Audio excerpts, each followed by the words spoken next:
All right, moving right along here on the Xfinity Sports Report, your Colorado High School connection. Brian Roth back with you. As advertised, the venerable Neil Devlin joining us in the studio. 37 years of covering the Preps. Great to have you, sir. Thank you. This has become tradition that we get Neil in the studio after the championship games. Of course, long-time sports reporter over at the Denver Post, now with Mullen. Tell us about your new gig at Mullen, Sports Information Specialist. No, it's great. I'm basically an SID at a high school, and it's an idea I've wanted to try for a long time. So I'm writing stories about them, redoing their web. We started the Mullen Broadcasting Network. I'm involving the kids to cover the kids. Ideally, we'll turn it into a class within the next couple of school years where it will be their homework and we'll really have everybody working. And it's something I wanted to try for a long time, and it's going very well. Yeah, absolutely. And again, check out that all out at the Mullen website. Also, of course, still writes for Colorado Preps and other various outlets throughout Colorado. All right, let's start breaking down the state championship games. Let's start in 3A. Palmer Ridge wins it. And again, this is a program back in 2012. Tom Pulford takes over. They win 2 games. Last 2 years, they win 8 games. They go undefeated. Of course, it helps to have a great quarterback. And it really helps to have a great quarterback on no matter what level. It's funny how it works, isn't it? This Ty Evans kid is good. He had committed to Arkansas, but then with all of the bizarre coaching changes, specifically in the SEC, he decommitted. He's back out there. It'll be interesting to see where he lands. He has a whole nother year left. This is somebody to watch for next year, and that's cool because a lot of times we don't have the skilled players that the rest of the country does. We may have one here. Yeah, and again, you see some of the highlights there, and kid's a big-time talent. I mean, again, you get SEC schools making offers before you're even a junior in high school. You have great talent. He's going to be somebody to watch coming up next year. And the game played down at the Air Force Academy. I thought the visuals yesterday were very cool down there. It's a fabulous setting. The stadium's wonderful. The people who run it are wonderful.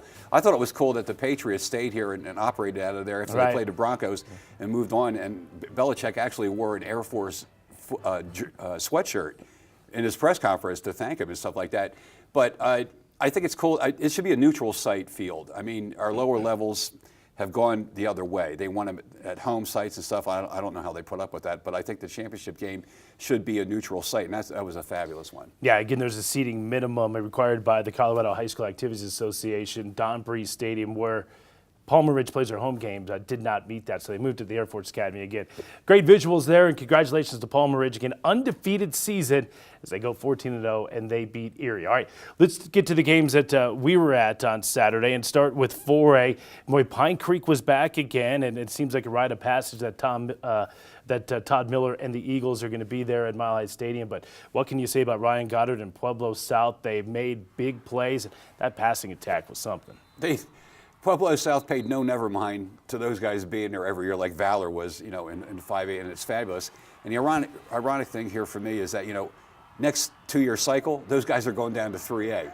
So it's like almost in direct contrast to like what Texas does, where in their classes, the 10 who are up in the upper part move up a class and the lower 10 move down a class. In this case, Colts win the championship, they're going down to 3A next year. How ironic is that? Yeah, they'll be playing with Pueblo East, Pueblo Central, Centennial, a lot of those other Pueblo schools down there. But, the job that they did, and how about Zach Cozzolino? I mean, you look at him, not very big, but the kid throws it all over the place. Jesse Anzar, and of course Marcel Barbie was terrific. Those guys are gritty, okay, and it doesn't matter who they line up against. If they lost 58-0, they would still be playing as hard as they were on the first play to the game's last play.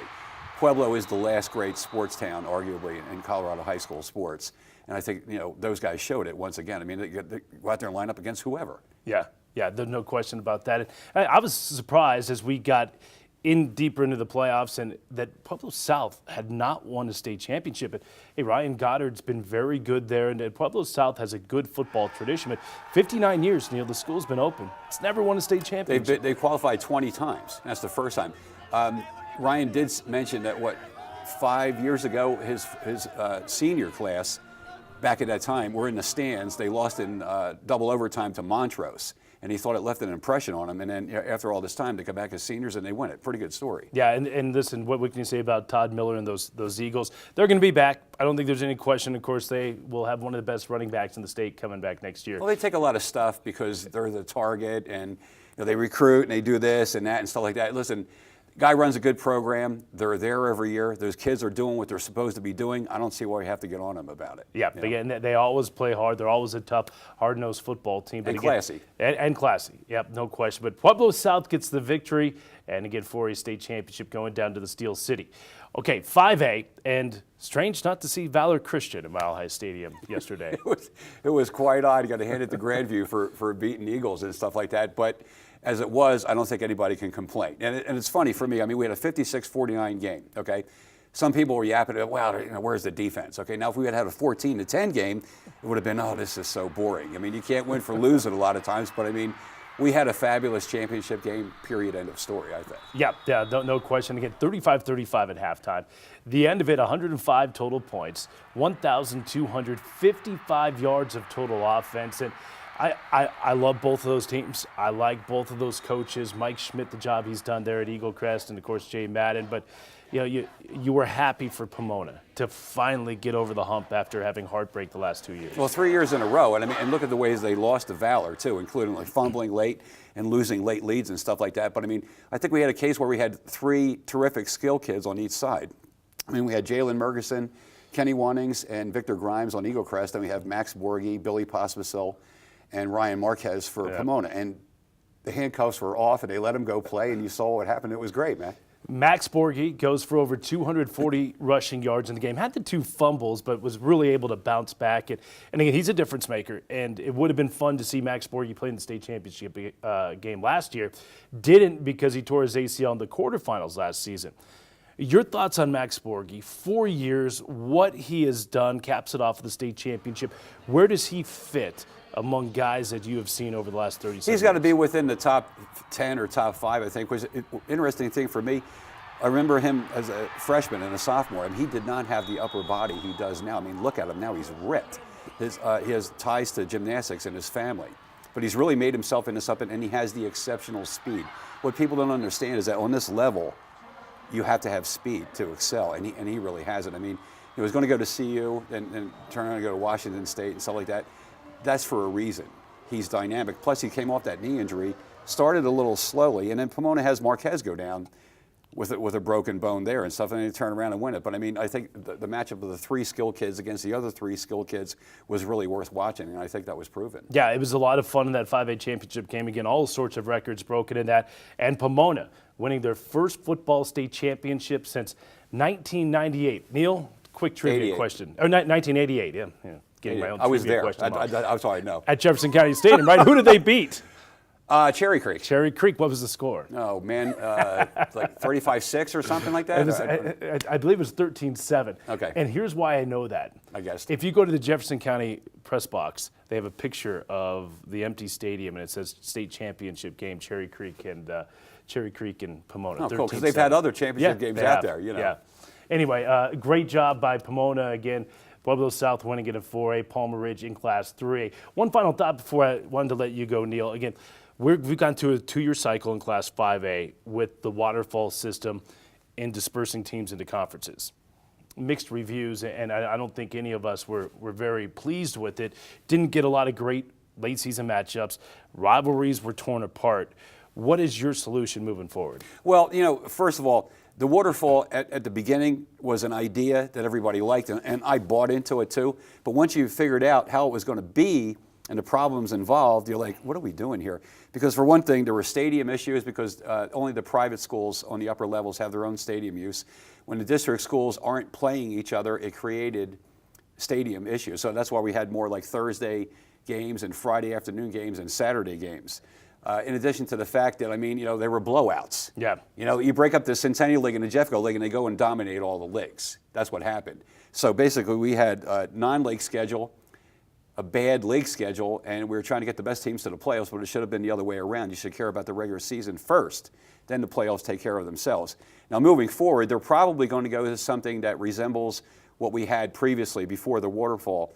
The one stickler will be, do they put Mullen back into the Centennial League, or do they put Valor over there with him, or both? Or do they put Valor in the Jeffco League, and I'm sure Jeffco would love that.